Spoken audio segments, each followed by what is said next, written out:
ऐसे विषय को जानने का प्रयास करेंगे जो इस संसार में सबके साथ है। ऐसा कोई मनुष्य नहीं है इस चराचर जगत में जो दुखी ना, जो 100% सुखी। ये लगभग असंभव सा हो गया है आज के युग में, आज के काल में। किसी से भी पूछ दीजिए, जैसे ही आप उससे पूछेंगे कि भाई क्या आप 100% सुखी हैं, मैं 100% दृढ़ हूं इस बात में कि वो कोई ना कोई आपको कारण जरूर बता देगा कि अमुक कारण है और मैं बहुत परेशान हूं, बहुत दुखी। यहां पर गरीबी, अमीरी, सुख, वैभव, प्रतिष्ठा, पद, मान, इससे परे है दुख। अगर दुख गरीबी अमीरी में बटा होता तो केवल छोटा ही आदमी दुखी होता, बड़ा आदमी दुखी नहीं होता। लेकिन ऐसा बिल्कुल नहीं। छोटे आदमी को लग सकता है कि बड़े आदमी को किस बात का दुख, लेकिन वही जब छोटा आदमी बड़ा आदमी बन जाता है तो कई बार आपने कहते सुना होगा, सामान्य रूप से सुना होगा कि पहले ज्यादा सुखी थे, पहले दुख कम था, अब दुख ज्यादा है। तो सबसे पहले ये जानना का प्रयास करते हैं, ये जानने की कोशिश करते हैं कि दुख का कारण क्या है। किसी से पूछिए दुख का कारण क्या है, बोलेगा बच्चे की समस्या है, बच्चे पढ़ नहीं रहे, बच्चों की नौकरी नहीं, या किसी के बच्चे ही नहीं, पत्नी की समस्या, शादी नहीं हुई, हो गई तो पत्नी की समस्या, नहीं हुई तो नहीं हुई इसलिए समस्या, और हजारों समस्या। पड़ोसी की समस्या, आने जाने की समस्या, घर की समस्या, राशन की समस्या, नौकरी की समस्या, गाड़ी की समस्या, माता पिता की समस्या, समस्या समस्या समस्या, दुख दुख दुख। दुख कहते कुछ नहीं, लेकिन हजारों दुखों में, लाखों दुखों में, करोड़ों दुखों में अगर मूल चीज ढूंढने की बात करें कि दुख है क्या, क्यों है ये दुख, इस दुख को जान के ही सिद्धार्थ बुद्ध बन गए। दुख को जान के महावीर बन गए। जिसने उसका कारण जान लिया वो महान हो गया।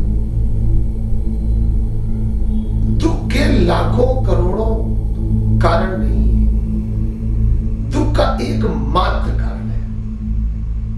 अब जो मैं बोल रहा हूं आप विचार करें, दुख का मात्र एक कारण है। उस एक कारण से हजारों करोड़ों शाखाएं प्रस्फुटित हुई हैं, ये अलग विषय है, परंतु कारण एक ही है, the only the one reason. Gita के एक श्लोक में 9वें अध्याय के 22वें श्लोक में भगवान कृष्ण अर्जुन से कहते हैं योगक्षेमम्। क्या अर्थ है योगक्षेमम् का? योगक्षेमम् का अर्थ है अप्राप्त की प्राप्ति और प्राप्त की रक्षा। अगर सीधी सरल भाषा में बोले तो जो आपने प्राप्त नहीं किया है उसको प्राप्त करना, और जो आपने प्राप्त किया है उसकी रक्षा करना, इसको योगक्षेमम् कहते हैं। उसका इससे क्या संबंध है? बस वही आत्मा है, वही प्राण। आत्मा और प्राण निकल गए तो शरीर तुरंत शरीर का रूप बदल जाता है, लोग कहते हैं मिट्टी हो गई। वैसे ही अगर दुख की आत्मा को जानना चाहते हैं, दुख के प्राणों को जानना चाहते हैं, दुख का मूल तत्व जानना चाहते हैं, तो एक ही कारण है, मात्र कारण है, आप तो जिसको प्राप्त करना चाहते थे उसको प्राप्त नहीं कर पाए, और उसी के साथ जिसको प्राप्त कर लिया उसकी रक्षा नहीं कर पाए। इन दोनों के अलावा, ये दोनों ही एक ही है, या तो प्राप्त नहीं किया और प्राप्त किया तो उसकी रक्षा नहीं करना। ये मात्र कारण है जिसकी वजह से पूरा संसार, पूरा ब्रह्मांड, जहां भी बौद्धिक जीवी रहते होंगे दुखी है। मनुष्य दुखी है, देवता दुखी है, जहां भी जीवन है वहां दुख, और दुख का मात्र एक कारण कि जो आप पाना चाहते हैं वो मिला नहीं, और जो मिल गया उसको आप रोक नहीं पाए, वो चला गया। अब हमसे बेहतर जानवर है, उनका दुख कम है। उनका दुख क्यों कम है? क्योंकि उनको इच्छा कम है, उनकी अभिलाषा कम है। उनको क्या पाना है? उनको मात्र 3 बातें पानी है। 3 बातें अगर उनको मिल जाए तो वो दुखी नहीं होंगे। पहली चीज, वो स्वस्थ हो तो दुखी नहीं होंगे। दूसरी चीज, उनको भोजन पानी मिल जाए वो दुखी नहीं होंगे। और तीसरी चीज, उनको अपना जीवन साथी मिल जाए तो दुखी नहीं होंगे। हमारे यहां बचपन में मैंने सुना था, लोग ऐसा कहते थे कि अगर 4 बातें इंसान के पास हैं तो इस पृथ्वी पे स्वर्ग के समान रह रहा है। पहली बात, उसका शरीर स्वस्थ हो। दूसरी बात, उसके पास इतनी संपत्ति हो कि किसी से उसको मांगना ना पड़े। तीसरी बात, पत्नी उसके कहे में हो। अब ये तीनों बातें अगर ध्यान से देखिए तो ये तीनों की तीनों बातें जानवरों पे लागू होती हैं। पहली बात, शरीर स्वस्थ हो, जानवर का भी शरीर स्वस्थ हो, इंसान का भी शरीर स्वस्थ हो, खुश। दूसरी बात, जानवर को भोजन चाहिए, इंसान को भी इतना धन मिल जाए कि भोजन और घर की व्यवस्था हो जाए, सुखी। तीसरी चीज, जानवर को जीवन साथी मिल जाए और मनुष्य को जीवन साथी मिले, साथ में अच्छा जीवन साथी मिले। पत्नी साइकिल के 2 पहिए के समान हो, ऐसा ना हो कि एक पहिया साइकिल का और एक पहिया ट्रैक्टर का लगा है, साइकिल चलेगी नहीं। अब मनुष्य के केस में एक बात और बढ़ा देते हैं कि चौथा सुख, उसके बच्चे आज्ञाकारी हो, शिष्ट हो, अच्छे हो, तो ये मनुष्य के जीवन के लिए उपलब्धि हो गई। लेकिन एक पुरानी बात हो गई, आज की बात ये भी नहीं रही। अब बात बदल गई। अब अगर आपके पास घर है, मकान है, गाड़ी है, पत्नी है, अब आप और दुखी हो गए क्योंकि इच्छाएं आपकी बढ़ गई। इच्छाएं मानो की नहीं, जहां पे हमारे पूर्वजों ने हजारों साल पहले, लाखों साल पहले विचार किया था, इच्छाएं और बढ़ गई। और इच्छा लगातार बढ़ती जा रही है, लगातार बढ़ती जा रही है, और हम उनको लगातार पूरा करते जा रहे हैं। और ये देख नहीं रहे हैं कि इनका अंत आने वाला नहीं। हजारों कारण है, लेकिन मूल कारण वही का वही रखा हुआ है कि मैं अगर प्राप्त नहीं कर पाया तो दुखी, और प्राप्त किया था तो चला गया तो दुखी। अब विचार कर लीजिए, कोई भी चीज, आपकी बहुत अच्छी नौकरी लगी थी, नौकरी चली गई, आप दुखी।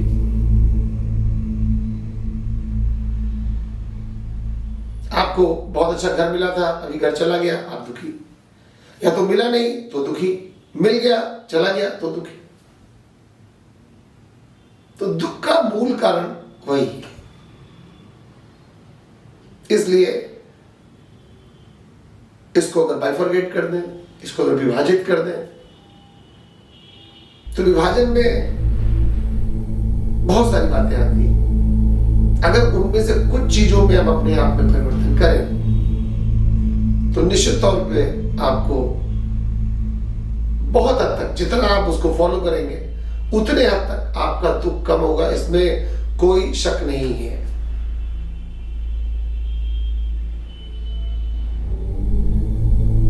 उसमें से एक कारण मैं उठाता हूं आज। जैसे हम दूसरे को देख के बहुत ज्यादा प्रभावित होते हैं, दूसरे की पाई हुई चीजों को तुरंत पाना चाहते हैं। दूसरे की पाई हुई चीज अच्छी है या खराब है इसका आकलन नहीं करते, उसके पीछे भागना शुरू कर देते हैं। इस पे मैं आपको कहानी सुना, छोटी सी कहानी सुनाना चाहता हूं। एक बार एक आदमी और उसकी पत्नी, एक पुरुष और एक महिला, एक गांव से दूसरे गांव जा रहे थे। दोनों में आपस में किसी बात पर बहस चल रही थी और दोनों लड़ते हुए चले जा रहे थे।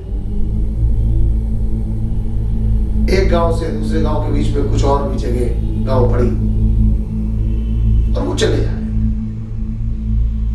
रास्ते में एक पेड़ के नीचे से जब वो निकले तो उन्होंने देखा कि पेड़ के ऊपर कुछ खरखराहट की आवाज हुई।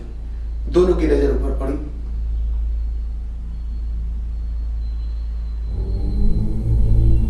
महिला ने भी देखा और पुरुष ने भी देखा।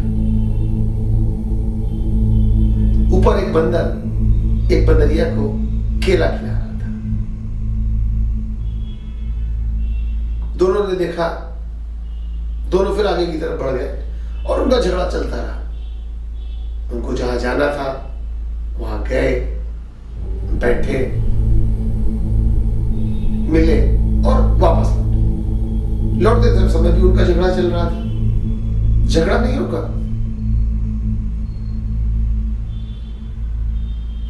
ऐसा इत्तेफाक है, ऐसा चांस है कि उसी पेड़ पे फिर उनकी नजर पड़ी तो देखा बंदरिया को सेब खिला रहा। अब उस महिला से नहीं रहा गया। उस महिला ने उस पुरुष से कहा, पति से कहा, एक आप जब से हम लोग घर से निकले हैं और लौट के आ रहे हैं तब से झगड़ा कर रहे हैं। एक वो बंदर, एक पेड़ पे बैठा हुआ बंदर है, जब लोग जा रहे थे तब केला खिला रहा था और जब हम लौट रहे थे देखिए उससे सेब खिला रहा है। काश हम बंदर ही होते, कम से कम इससे बेहतर होते। उस आदमी ने भी ऊपर देखा, मुस्कुराया, बोला रहने दो, अभी और जोर से झगड़ा हो जाएगा। और गुस्से में आ गई, बोले अब क्या झगड़ा होगा? अब क्या मेरी जान ही ले लोगे क्या मुझे मार ही डालोगे क्या? आदमी ने सर नीचे किया और मुस्कुरा के बोला, बंदर तो वही है लेकिन बंदरिया बदल गई है। कहने का भाव यह है कि उस औरत ने ये नहीं देखा कि बंदरिया बदल गई। ऐसे ही हम अपनी इच्छाओं को जब दूसरे से तुलना करते हैं तो ये नहीं देखते हैं कि सामने वाले किस समस्या से ग्रसित है। ऐसा ना हो कि सामने वाले ने एक कार खरीदी है और हम इस बात से दुखी हैं कि हमारे पास कार नहीं। सामने वाले ने घर बनाया है और इस बात से हम दुखी हैं कि हमारे पास घर नहीं। सामने वाले रोज नए नए कपड़े पहनते हैं और हम इस बात से दुखी हैं कि हम नहीं पहन पा रहे। बहुत बड़ा ऐसा कारण है। आपको क्या पता उसने कार ली है जो 10 लाख रुपए की बाजार में है, 20 लाख रुपए की बाजार में है और उसका 95% लोन है। आपको नहीं पता कि अगले 6 महीने बाद वो लोन न दे पाने के कारण कार भी चली जाएगी और उसकी इज्जत भी चली जाएगी। आपको नहीं पता जो उसने घर बनवाया है वो घर कहां से मैनेज किया है। केवल पीछे भागने का कारण नहीं, केवल प्राप्त करने की इच्छा नहीं। मैं कभी नहीं कहता हूं इच्छा मत करिए। इच्छा करना तो ईश्वर की दी हुई आपको सबसे बड़ी पूंजी और इसी के आगे आप देखेंगे कि इच्छा तो वो चीज है जिससे आपको ब्रह्म की प्राप्ति होगी, जिससे आपको ईश्वर की प्राप्ति होगी, जिससे आपको शांति की प्राप्ति होगी, जिससे आपको मुक्ति मिलेगी, और वही परम धर्म है, परम सत्य है। इच्छा करने में बुराई नहीं, परंतु दूसरे को देख के इच्छा करने में बुराई। दूसरा लंबा है, मैं छोटा हूं, ये दुख। दूसरा सुंदर है, मैं बदसूरत हूं, ये बुराई। और यही दुख है। और जब दुख होगा तो आपको क्रोध आएगा। अगर कभी क्रोध आए अपने पर, सामने वाले पर, तो मान लीजिएगा कि आप दुखी हैं, क्योंकि क्रोध का फल दुख के वृक्ष में लगता है। और अगर आप प्रसन्न हैं तो आपको क्रोध नहीं आ सकता। अगर आप बहुत खुश हैं तो कोई कुछ भी कह दे, आप दुखी नहीं होंगे, आप क्रोधित नहीं होंगे।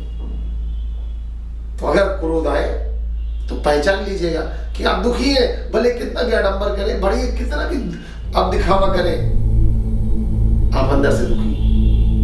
और अगर आप अंदर से प्रसन्न हैं तो आप क्रोध नहीं करेंगे, शांत रहेंगे।